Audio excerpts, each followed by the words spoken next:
Oi, gente! Estou de volta. A obra acabou? Não.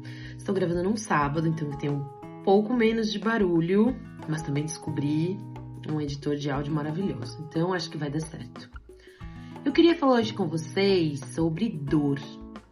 Você tem dor? Dor crônica, dor articular, dor muscular, dor de falta de movimento, dores que te acompanham há muito tempo? Até rimou. Vamos falar sobre dor? Vamos lá. Eu sou Camila, professora de Educação Física, e hoje eu quero falar com você sobre dor. Eu sou uma pessoa que tem dor crônica. Eu tenho dor no ombro, na articulação do ombro, eu tenho dor nos joelhos, eu tenho dor na coluna, eu tenho dor muscular, fibromialgia, eu tenho um monte de dor. E algumas vezes eu cheguei a pensar que eu não ia mais conseguir fazer exercício, não ia mais conseguir treinar por causa dessas dores crônicas. Eu deixei de fazer exercício, inclusive, por causa das dores crônicas. Então, eu acho que seria legal falar disso com vocês. Porque eu estou dos dois lados, do lado de professora e do lado da pessoa que tem dor.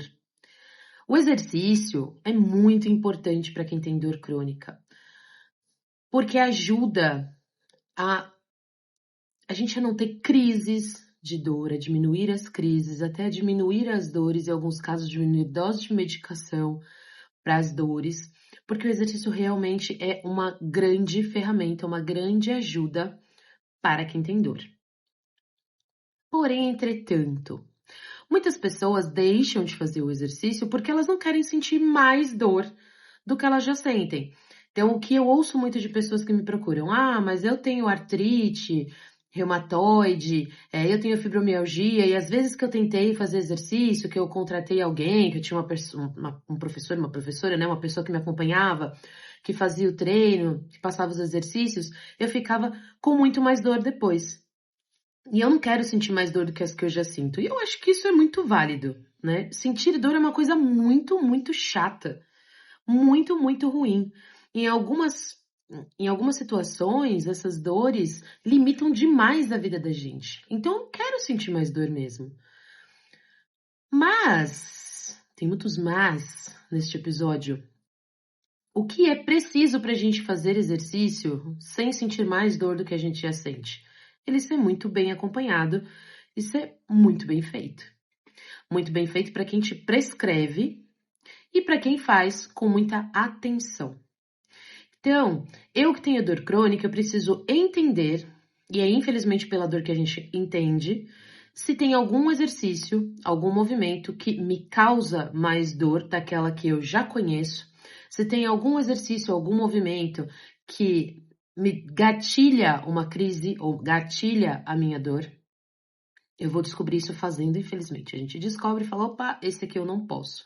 E não quer dizer que você não possa nunca mais. Dando meu exemplo próprio. Tinha um exercício específico que quando eu fazia gatilhava minha fibromialgia. Hoje eu consigo fazer.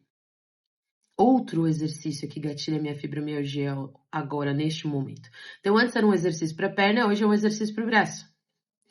Então, não é para sempre. A gente vai adaptando esses exercícios até que a gente consiga voltar a fazer. Ou que eu faça sempre adaptado, mas há uma forma de fazer que eu consiga ir adaptando isso para que eu não tenha esses gatilhos de dor. Ou para que eu não sinta mais dor. Outra situação é o no pain, no gain. Se eu não fizer, se eu não ficar doendo, é porque não adiantou nada. Já sabemos que não, né? Estudos estão aí para comprovar que não. Não é porque dói que machucou, entre aspas, o meu músculo suficientemente para dar o resultado que eu gostaria. Porque se for assim, né, então a pessoa que tem dor crônica e não quer sentir mais dor, ou ela nem pode sentir mais dor porque vai gatilhar uma crise nela, ela nunca vai ter resultados entre 20 mil aspas. O que a gente vai fazer é, quando a gente descobre um diagnóstico de dor crônica, seja ele qual for, pode ser uma dor articular, um problema articular que não tem cura, pode ser uma dor que vai perdurar aí por um tempo até que você consiga reduzi-la com o tratamento. Quando a gente tem esse diagnóstico, a gente fica realmente decepcionado, Porque a gente pensa, eu não vou conseguir fazer mais nada, porque tem dias que realmente a gente tem a sensação de que não vai conseguir fazer nada. Levantar da cama já é um grande sacrifício. Então, a gente precisa pensar o exercício, primeiro, com muito cuidado e atenção, tanto de quem prescreve quanto de quem faz. Então, eu fazendo, preciso estar atenta a como eu faço, se eu estou ativando a musculatura corretamente, se eu tô com a minha postura ok, se eu tô sentindo alguma dor ou desconforto que eu já conheço e eu sei que vai gatilhar uma dor que eu já conheço, eu sei que vai gatilhar uma crise, eu sei que é um ponto de crise. Se eu já tenho esse conhecimento do meu corpo, que é muito importante, o exercício também nos ajuda a ter, eu já sei que alguns movimentos ou eu preciso ter mais cuidado, eu preciso fazer com menos carga ou talvez até não fazer num primeiro momento. Isso tudo a gente só descobre quando a gente se conhece, quando a gente conhece o nosso corpo, quando a gente está atento aos sinais que ele traz. Então, isso é o mais importante. Mas também, para quem prescreve, tá atento que não é frescura quando eu falo isso aqui tá doendo, ou isso aqui tá me trazendo um desconforto que não é, que me incomoda, não só pelo desconforto em si, mas porque eu já conheço essa dor e eu sei que depois pode ficar pior. Não é nossa dor, né? Agora falando como professora, não é nossa dor, então a gente precisa ouvir aquilo, entender aquilo e adaptar aquilo à medida que for sendo necessária para que a pessoa tenha o máximo de conforto para fazer o exercício que já não é confortável em si. Ele não é para ser confortável. Então a gente pode começar com doses homeopáticas. A gente começa fazendo pouco, a gente começa com pouca carga, às vezes nenhuma carga em determinados exercícios, para ir sentindo de novo o nosso corpo em movimento. E à medida que eu vou sentindo o meu corpo em movimento, eu vou percebendo os benefícios que esse movimento traz para essa minha dor crônica. Se é um alívio dessa dor, se é uma diminuição da quantidade de crises, se é uma crise mais branda, se ela dura menos tempo, se ela tem uma menor intensidade, se eu começo a ter menos crises ou dores com menor duração ou com menor intensidade, então eu consigo não tomar tanto remédio tantas vezes. Tudo isso é muito importante que a gente perceba para a gente descobrir o benefício que o exercício traz para a nossa vida de verdade. E aí eu vou continuar fazendo, porque a hora que eu pensar em parar, eu vou lembrar, putz, se eu parar, vão voltar as minhas crises, vão voltar as minhas dores maiores, vão voltar as minhas dores por mais tempo, vão voltar dores que eu não sinto mais. Então, é importante que a gente perceba.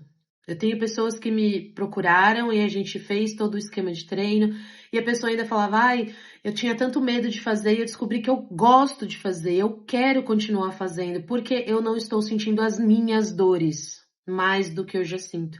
Tem dores minhas que eu não sinto mais.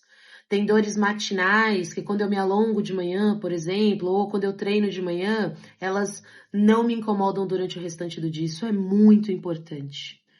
Então, ainda que você esteja sentindo suas dores, se movimenta um pouquinho, porque é importante. Seu corpo em movimento, ele tem benefícios. Ah, mas mesmo que seja 2, 3 minutos, o movimento te traz benefícios.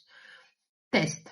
Procura alguém que te acompanhe. Eu posso te ajudar se você precisar, é só me mandar uma mensagem nas minhas redes sociais. Mas procura alguém que te acompanha adequadamente, que entenda a sua questão, que atenda às suas necessidades e principalmente que te ouça com cuidado e carinho e gentileza. Tenha gentileza com o seu corpo, seja gentil com o seu corpo. A gente não precisa ter mais dores do que a gente já tem e a gente não é as nossas dores. Nós temos as nossas dores, mas elas fazem parte da gente, mas elas não são a gente. Então, elas fazem parte da nossa vida? Fazem, mas a gente tem como ajudar a nossa vida a ser menos dolorida. Se precisarem da minha ajuda ou tiverem dúvidas, sugestões de outros assuntos, quer falar mais sobre esse assunto comigo, quer outro episódio sobre, mande tudo na minha rede social. Nas minhas redes sociais, sempre exercício sem julgamento, no Instagram, no Twitter, tem aqui no podcast também alguns tocadores de podcast permitem que vocês interajam lá, mandem coisas e respondam, etc. No Spotify, por exemplo. Então, me mandem mensagem. Se você gostou desse conteúdo, curta, avalie lá no seu tocador de podcast favorito. Sai no YouTube sempre também em vídeo. Então, curta, compartilhe, mande para as pessoas que têm dor. Você tem dor? Conhece pessoas que têm dor? Mande para ela. Acho que vai ajudar. Se você achar que alguém pode ser ajudado com este áudio, com este vídeo, com este tema, compartilhe. E a gente se vê no próximo e se ouve no próximo episódio. Até lá!